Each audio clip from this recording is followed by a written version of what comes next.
Hi friends, welcome back to my channel. ఈరోజు మనము bread తోటి గులాబ్ జామున్స్ ఎలా ఈజీగా ఇంట్లో ప్రిపేర్ చేసుకోవచ్చో చూద్దామండి. ఇన్స్టెంట్గా గులాబ్ జామున్ పౌడర్ లేకపోయినా కూడా మన ఇంట్లో ఉన్న బ్రెడ్ తోటే ఇలా టేస్టీగా సేమ్ అదే టేస్ట్తో ప్రిపేర్ చేసుకోవచ్చు. ఇక్కడ నేను 6 బ్రెడ్ స్లైసెస్ తీసుకున్నాను గులాబ్ జామున్ చేయడానికి. వీటికి సైడ్స్ కొంచెం గట్టిగా ఉంటుంది కాబట్టి చాక్ తోటి 4 పక్కల చివర్లు కట్ చేసేసుకోవాలి. ఇవి పడేయాల్సిన అవసరం లేదండి. వీటిని కొంచెం మిక్సీలో రన్ చేసుకున్నామంటే మనకి బ్రెడ్ క్రమ్స్ లాగా తయారవుతుంది. స్నాక్స్ చేసే రెసిపీస్లో, కట్లెట్స్లో వాటిలో క్రిస్పీనెస్ కోసం వీటిని యాడ్ చేసుకోవచ్చు.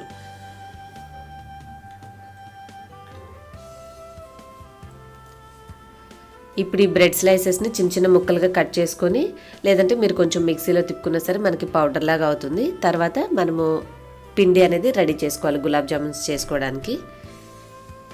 ఇప్పుడు వీటన్నిటిని ఒక మిక్సింగ్ బౌల్లోకి తీసుకుందాము.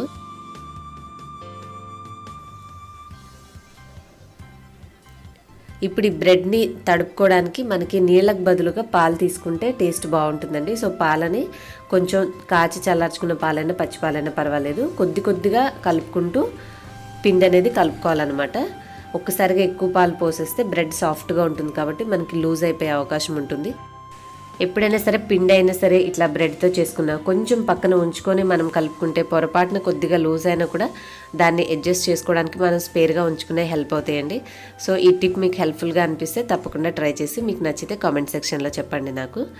ఇప్పుడు నేను కొద్దిగా పాలు వేసుకొని చపాతీ ముద్దలాగా కలుపుకున్న తర్వాత చిన్న చిన్న బాల్స్ లాగా చేసుకుని పక్కన పెట్టుకుంటున్నాను.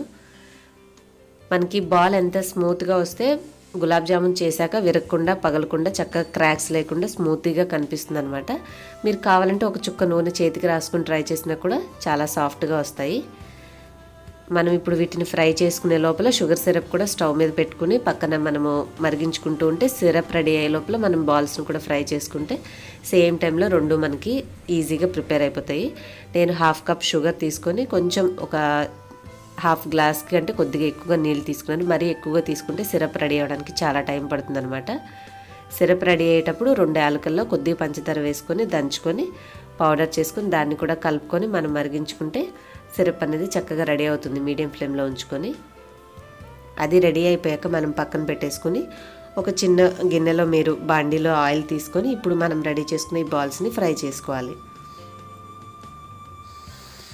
మనం ఎంత బాండి తీసుకుంటే ఆయిల్ అంత ఎక్సెస్ అవసరం ఉంటుంది కాబట్టి నేను చిన్న దాంట్లో తీసుకొని వీటిని ఫ్రై చేసుకుంటున్నాను.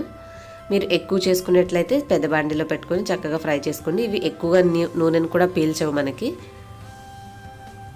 ఎక్కువ నూనె కాగకుండా స్లో మంట మీద ఉంచుకొని నిదానంగా స్లో మంట మీద మాత్రమే మనకి గోల్డెన్ బ్రౌన్ కలర్ వచ్చే వరకు వేయించుకోవాలండి. గులాబ్ జామున్స్ పర్ఫెక్ట్గా రావాలంటే 2 స్టెప్స్ మెయిన్గా ఇంపార్టెంట్. ఒకటి పిండి కలుపుకునేటప్పుడు, ఇంకొకటి వేయించేటప్పుడు. సిరప్ చేసుకొని అందులో వేసేయడం తేలికే, కానీ మనకి ఈ వేయించేది సరిగ్గా వేయించకపోయినా లోపల ఉడకదు, పిండి సరిగ్గా కలుపుకోకపోయినా బాల్స్ స్మూత్గా రావు. సో ఈ 2 ప్రాసెస్లో మీరు జాగ్రత్త తీసుకొని మంచిగా పిండి కలుపుకొని నిదానంగా చిన్న మంట మీద వేయించుకుని వేడివేడి సిరప్లో వీటిని వేసేసి హోల్ నైట్ ఉంచుకున్నా, లేదంటే ఒక 1-2 అవర్స్ వదిలేసినా అవి సిరప్ని బాగా పీల్చుకొని మంచిగా లావుగా తయారవుతాయి అన్నమాట.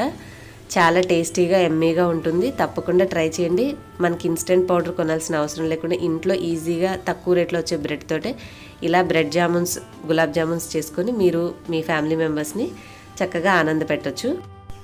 సో ఇంకెందుకండి ఆలస్యం, మీ ఇంట్లో కనుక బ్రెడ్ ఉంటే ఇమీడియట్గా ఈ రెసిపీని ట్రై చేసి మీకు ఎలా కుదిరిందో నాకు కామెంట్ సెక్షన్లో చెప్పండి. సో మీ కామెంట్స్ కోసం నేను ఎదురు చూస్తూ ఉంటాను. Thanks for watching. నెక్స్ట్ వీడియోలో మళ్ళీ కలుస్తాను. Till then, bye bye.